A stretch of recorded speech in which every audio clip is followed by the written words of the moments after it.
आज आपण घरगुती साहित्यात घरगुती मसाल्यांमध्ये खूप महागडी जिन्नस न वापरता थोड्याशा पनीरपासून सगळ्या कुटुंबांसाठी पोटभर चमचमीत पनीर मसाला कसा बनवायचा ते बघणार आहोत. ही रेसिपी बघून नक्की ट्राय करा आणि यानंतर तुम्हाला ढाबा किंवा हॉटेलला जाण्याची अजिबात गरज लागणार नाही.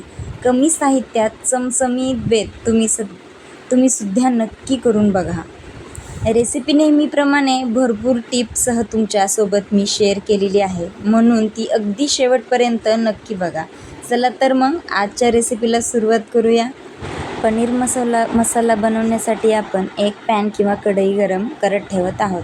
कढई गरम झाल्यावर यात 2 पळी तेल घालून यामध्ये 2 मध्यम आकाराचे कांदे, 2 टॅमॅटो, अद्रक, लसणाच्या काही पाकळ्या, सुकी मिरची, काजू, 2 लवंगा, 2 मिरे, तेजपत्ता.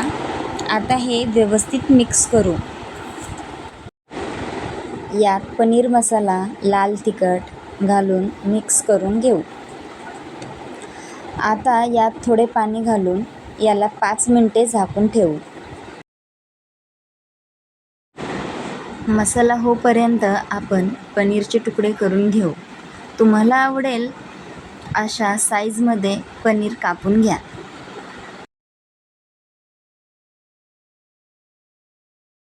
इथे पनीरचे तुकडे करून घेतले आहे. आता पनीरमध्ये थोडी हळद, लाल तिखट, पनीर मसाला घालून व्यवस्थित मिक्स करून घेऊ. आता एका पॅनमध्ये किंवा कढईमध्ये तेल घालून पनीर मस्त सोनेरी कलर येऊपर्यंत आपण याला परतून घेऊयात. आता कढईमध्ये तेल हलकंसं गरम झालं की यात आपण वाटण संपूर्ण घातलेलं आहे. यामध्ये काजू वापरल्यामुळे पटकन मसाला करपतो, म्हणून गॅस अगदी मध्यम किंवा मंद करायचा आहे. यामध्ये लाल तिखट, काश्मीरी पूड, पनीर मसाला घालून व्यवस्थित मिक्स करून घ्यायचा आहे. आता तळून घेतलेले पनीर घालून व्यवस्थित मिक्स करून घेऊ. आता यात थोडेसे पाणी घालून घेऊ.